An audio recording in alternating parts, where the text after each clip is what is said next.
قلب عرفان میں خوش آمدید۔ یہ چینل اسلام کے علم، اچھی باتوں اور روحانی ہدایت کا سفر ہے۔ دل کو سکون اور زندگی کو بہتر بنانے کے لیے ہمارے ساتھ جڑیں۔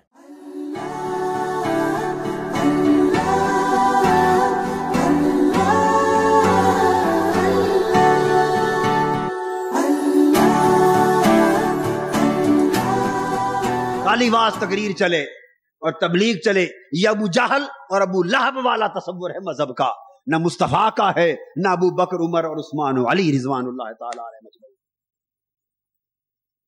سیدنا صدیق اکبر کتنا بہترین موقع تھا، فرماتے بھئی مجھے کسی مسجد میں خطیب لگا دیں، میں درس قرآن دوں گا، درس حدیث دوں گا، خلیفہ کسی اور کو بنا دیں، یہ سیاست ہے۔ خلیفہ کسی اور کو بنا دیں، یہ کیا ہے؟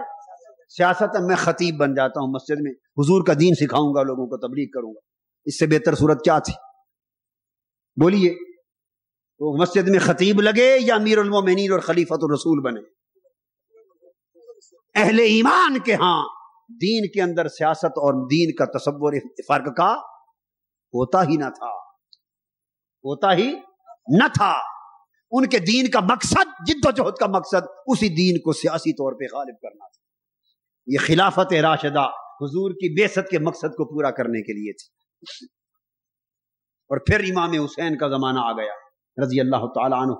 یزید کا جھگڑا کیا تھا امام حسین سے علیہ السلام؟ یزید کہتا تھا امام علی مقام، کیا یزید امام حسین کو ولی نہیں مانتا تھا؟ بولیے، امام حسین کو متقی نہیں مانتا تھا؟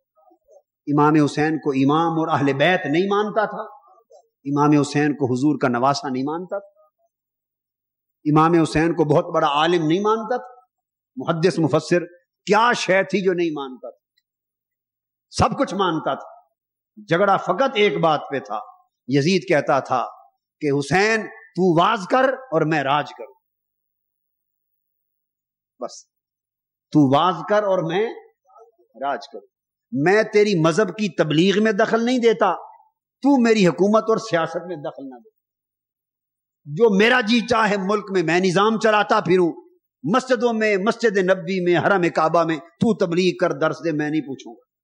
اگر امام علی مقام اس تقسیم کو مان جاتے کہ حق صرف تبلیغیں اور تقریریں کرے اور باطل ملک میں راج اور سلطنت کرے، اگر اس تقسیم کو مان جاتے تو کربلا کا معرکہ بپا ہوتا۔ امام حسین رضی اللہ تعالیٰ عنہ نے اس یزیدی تصور دین کو مسترد کر دیا۔ فرمایا یزید، جس دین کے تصور کا پرچار تو کر رہا ہے یہ میرے نانا کا دین نہیں ہے، یہ مصطفیٰ کا دین نہیں ہے صلی اللہ علیہ وآلہ وسلم، یہ دین سے بغاوت ہے، یہ دین سے بے وفائی ہے۔ میرے نانا تو اسی دین کی عظمت کی خاطر مکہ چھوڑ کے مدینہ آ گئے، عمر بھر قربانیاں دیتے رہے، 3 سال قید میں رہے، جسد پاک لہو لہان کراتے رہے۔ تو مجھے یہ کہتا ہے کہ خالی ممبر پہ واز کروں اور دین کا مذاق اڑاتا پھرے تو، اور تمہیں پوچھنے والا کوئی نہ ہو اور دین کو نافذ کرنے والا کوئی نہ ہو؟ امام حسین نے یزیدی تصور کو مسترد کر دیا۔ تو آئیے یہ سوچنا کہ اہل حق صرف تبلیغ کریں، اہل حق صرف تبلیغ کریں، تقریر کریں، واز کریں، اور اہل باطل راج کریں، حکومت کریں، یہ پیغام یزید کا ہے، امام حسین کا نہیں ہے۔ بولو، یزیدی بننا ہے یا حسینی؟ حسینیت زندہ باد کا بھی نعرہ لگا دو نا۔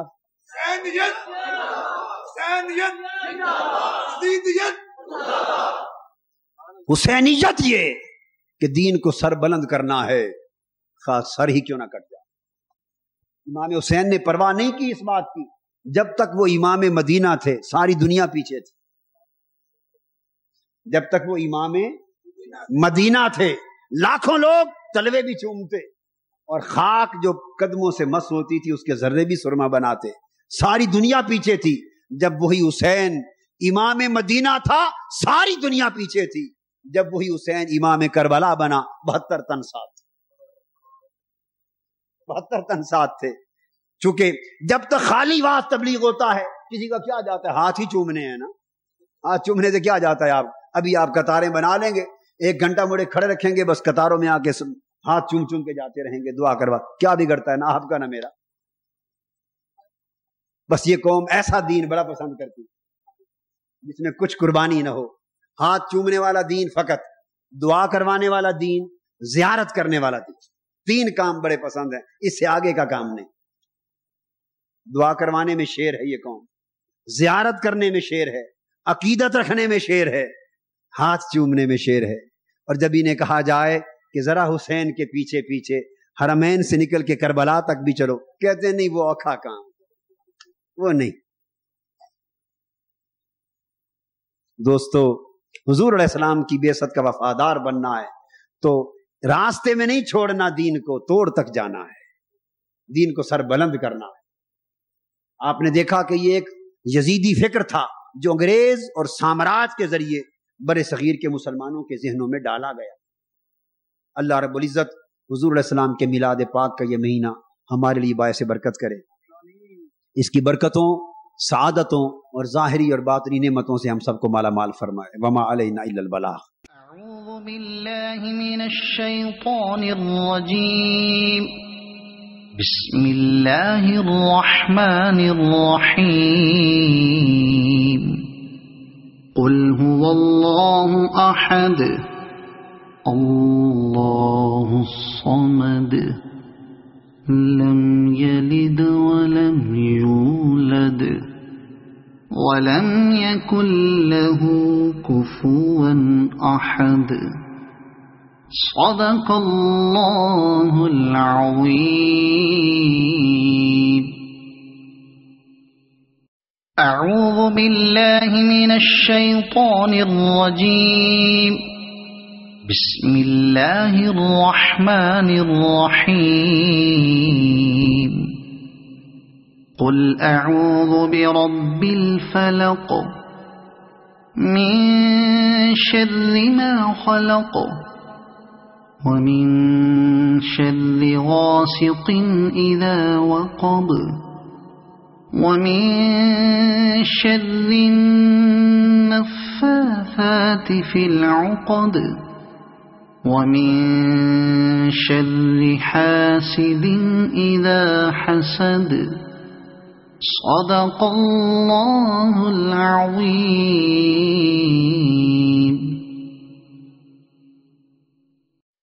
اعوذ باللہ من الشیطان الرجیم. بسم اللہ الرحمن الرحیم.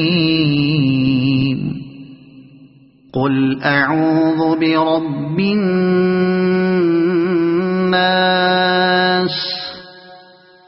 ملک الناس الہ الناس من شر الوسواس الخناس الذي يوسوس في صدور الناس من الجنة والناس. صدق اللہ